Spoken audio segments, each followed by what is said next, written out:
We're back, October 25th, 2011. Steve, Saquan, we're going to open up with you. We had a shooting a few days ago in Brownsville. Miss Horton got shot.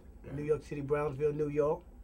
Sister got shot protecting other kids. She's a mother of 12. They thought she was pregnant at the time, but they said today she wasn't. A mother of 12. Tony Herbert has been out in front on this issue. He's been out, community activist, been out in front on a lot of these shootings. First of all, let me just say I've been openly against guns. I absolutely hate guns. If it was up to me, I would take every gun on earth and melt them into a big metal ball and send them to the moon. It's absolutely ridiculous, the access to guns we have in this country.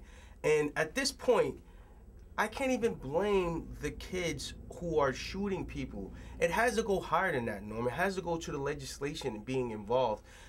The guns and the access to guns in this country is absolutely out of control. If it was a disease, if gun access was a disease, lobbyists, there would be, and it would be like contagion right now. And I don't think people are looking at gun violence as in the same effect as, say, HIV and AIDS. But or cancer. How do you do that when the NRA, one of the biggest lobbying groups out here, is putting money in our elected officials, federal elected officials' pocket? They're going to say whatever, wherever the money goes. Well, I mean, Steve, I agree with Saquan in the idea of, like, all the way from the federal level, the Brady bill, all the way down to local. And it's very rare that I agree with Bloomberg. But it seems like he takes a front and center with the national mayors. They've come together and they've said, because really mayors on the front line. Exactly. You know, Cory Booker in Jersey and talking about the horrible gun violence there. I mean, Rahm Emanuel in Chicago. Exactly. All of these mayors are really dealing. So I agree with you. Nutter in Philadelphia. Right. They're all saying, listen, we're having an okay corral. What are we going to do about this? So but that's what you say on the city and state level. Okay. But when you get to the federal government of your U.S. Senate and their congressmen, and they, in order for them to get elected, they have to raise money. They have to keep raising money. They don't have to do that, Norm. There is absolutely a ton of money in all of the corporate sponsorships that they get. Basically, I mean, Charlie Rangel has been evading taxes for 1,000 years, and he's still not missing any meals. You know what I mean? Like, he's not missing any meals. I mean, this is a cultural thing at this point. Black and white, it's cultural. You have white, you have Caucasians who are in the Deep South who are growing up with guns. I just came from Birmingham, and literally I saw a Caucasian man get on the plane with hunting gear. Now, now he didn't have a gun, but he had on camouflage, the hat, the camouflage jacket. It was a frightening situation for me. And they was watching them too. I mean, it had to be, but he can't get on the train. He can't get on the plane with that. But from me, I'm looking at this like, but you know you can't I'm scared to death. You know what I mean? And then you have a culture. You take it to the next cultural standpoint. You have African Americans who are listening to all types of Rick Ross. I listen to Rick Ross. Sometimes I listen to Rick Ross when I work out. I feel like I have to punch someone in the face. You feel like it's entertainment.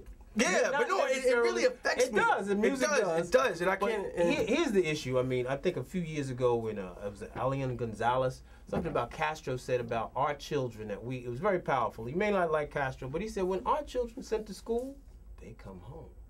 How's about that? We know from Columbine and all these, it's so many now that you can't even talk about what happened. Do you send your child to school and there's going to be some open fire? And that happened 2 days ago, I think. Steve, I'm going to challenge you All right, there you go. You can't have it both ways. Because we did in the previous segment on how you was all for social rebellion and all this other stuff. And all of those people who were in that social rebellion, I mean, Muammar Gaddafi wasn't tickled to death. You know what I mean? He wasn't put in a comedy show and laughed himself to death. He was killed by a gun. So you can't have it both ways. You can't say, I want Middle Eastern rebellion and come here and like, no guns for them. In America, we've established a way of life. And we said that we are civilized individuals. Now, that's not to say that other people are not uncivilized. But in other parts of the country or the world, there are ways of being and revolutionary upbringings and stuff like that. We have said we're an established country. We have ways of resolving things through court systems and things like that. That is a development that we have to take in context. And you're right, because in some places, A gun is you have to go outside of the house with a gun. Well, guess but what? in the United States, Well, guess what? what?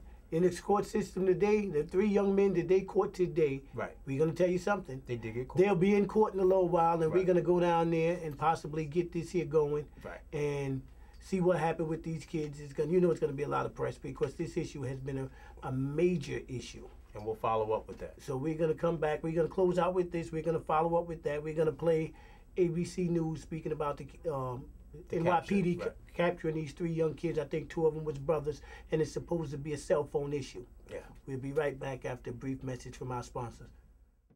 2 brothers, Andrew Lopez, Christian Lopez, and their half-brother, Jonathan Carrasquillo, all charged in the death of Zorana Horton, who was shot last Friday outside a school.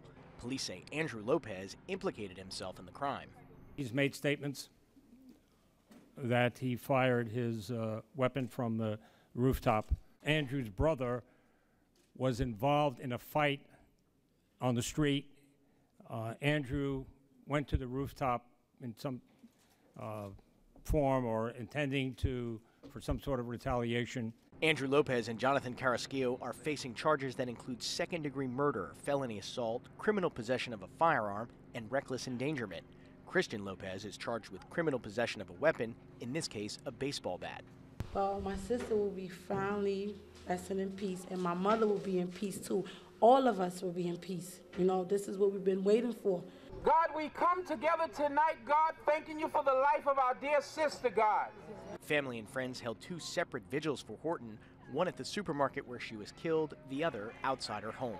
There's a mixed feeling, okay? Number one, we're elated that the individuals who commit this crime has been caught. But on the other hand, they are young individuals themselves that will be incarcerated maybe for the rest of their life, so their families grieving and going through. Community leaders say it will take time to heal, but for now, they are trying to celebrate Horton's life. She leaves behind 12 children. And Horton was not the only victim last Friday. A 31-year-old woman was shot and wounded, and a 6th grade 11-year-old girl was grazed in the cheek. In Brownsville, Zach Fink, New York 1.